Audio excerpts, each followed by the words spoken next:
पुण्यात्मा तुम गड़बड़ ना कर दियो, कदे भक्तान बुला के जमानो लाग जाओ, कदे मेरे इस काम में फिर फेल कर दो तुम। नहीं, अपनी भक्ति करो, सब राम नाम पर ला दो। और वो भी भक्ति की तो फिर वो दूसरा तरीका। पहले क्या था, यह परमात्मा आते हैं एक सुचारू, स्वयं आते हैं या मेरे जैसे दास को भेज देते हैं। ज्ञान वही होता है, परमात्मा विधान वही होता है। अपने केवल वो खुद भी करते हैं, अपने नुमाइंदे रिप्रेजेंटेटिव से भी उसको सुचारू करवा देते हैं, लागू करवाते हैं। तो पहले क्या होता था, जैसे शादी ब्याह होया करती है,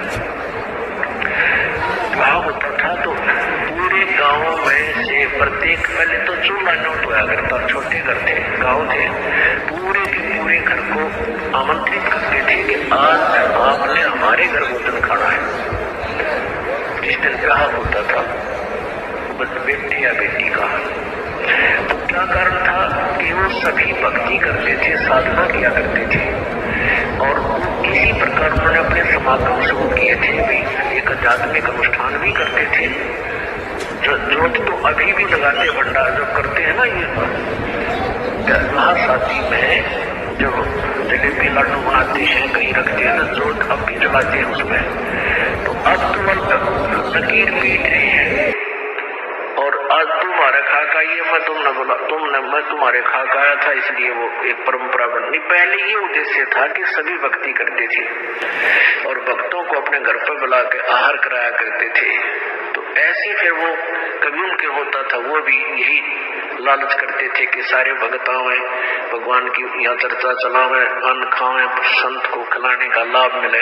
तो ये परंपरा चलती चलती फिर इतनी बिगड़ गई, फिर नृत्य शुरू हो गए। तुम वो न मारे नौता दिया था, मैं भी उनके देखा हूँ, अन्यथा नहीं। तो ये प्रोग्राम तो पहले बिगड़ का बिगड़ा हुआ रूप हो गया। तो ऐसे आप अपनी भक्ति करते रहिए, आपको हानि नहीं होगा।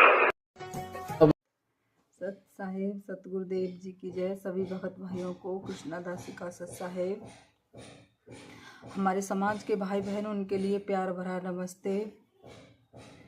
वर्तमान समय में संत रामपाल जी महाराज के नाम से जितने भी भंडारे चल रहे हैं, 600 साल की तरह नहीं चल रहे हैं भंडारे। 600 साल पहले कबीर परमात्मा ने एक शेख टकी ने जो पीली चिट्ठी डाली थी, उसे निभाने के लिए भंडारा किया, और भंडारा खाने के लिए इतने जनता आई कि उस वक्त 64 लाख शिष्य हुए थे संत रामपाल कबीर साहब के, और 64 लाख शिष्य हुए थे। 3 टाइम भंडारा प्रतिदिन 3 दिन तक चलता रहा, और दोहर और मोहर ये दोनों भंडारे के साथ मिलती थी। मगर ऐसा भंडारा नहीं चल रहा है। मगर उन 64 लाख शिष्यों ने नाम लिया, हुआ क्या? खाया और पेट पर हाथ फिराया। बताइए कल्याण कितनों का हुआ, उद्धार कितनों का हुआ। आज वर्तमान समय में जितने भी भंडारे चल रहे हैं, ये संत रामपाल जी महाराज के नाम से है ही नहीं। ये मुनिन धर्मान ट्रस्ट के नाम से भंडारे चले हैं, और मुनिन धर्मान ट्रस्ट का चेयरमैन मुखिया रणधावा खत्री है। जबकि इस ट्रस्ट में संत रामपाल जी महाराज का दूर दूर तक नाम निशान नहीं है।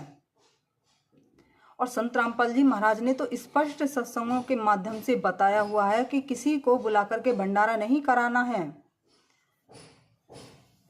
और ना ही पहले किया। संत रामपाल जी महाराज को बदनाम किया जा रहा है।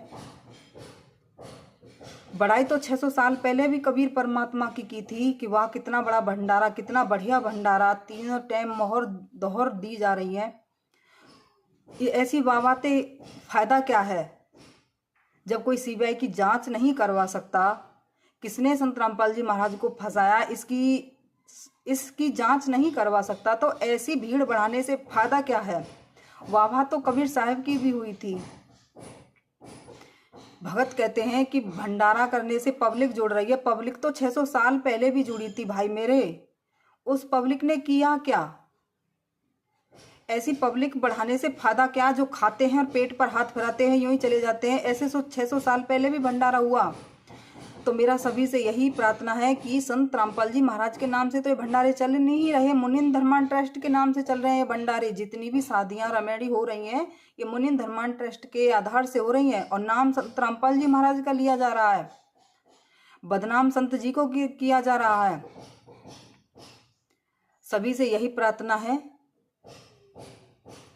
कि संत रामपाल जी महाराज ने कभी इच्छा मृत्यु के फार्म नहीं भरवाए कि आप इच्छा मृत्यु के फार्म भरिए या रक्तदान दीजिए, ब्लड डोनेट कीजिए।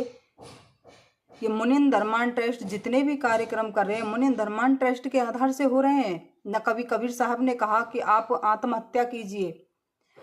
जब काशी में करौत लगा था तो कबीर साहब ने ये कहा कि आप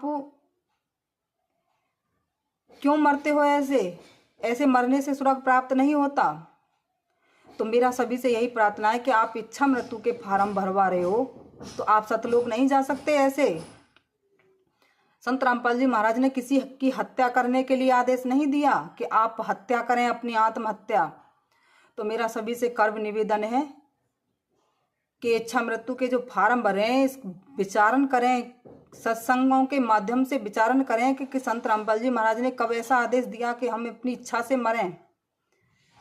तो मेरा सभी से हाथ जोड़ के ये प्रार्थना है कि संत रामपाल जी महाराज की सीबीआई की जांच करानी चाहिए, जांच करवाएं। डिबेट तो इन्होंने करवाई नहीं, तो मेरा कर्व निवेदन ये है कि निष्पक्ष होकर के सीबीआई की जांच हो। सत्य साहेब पेश किया जाए। हम जो है ना कानूनी तरीके से ही आगे बढ़ेंगे।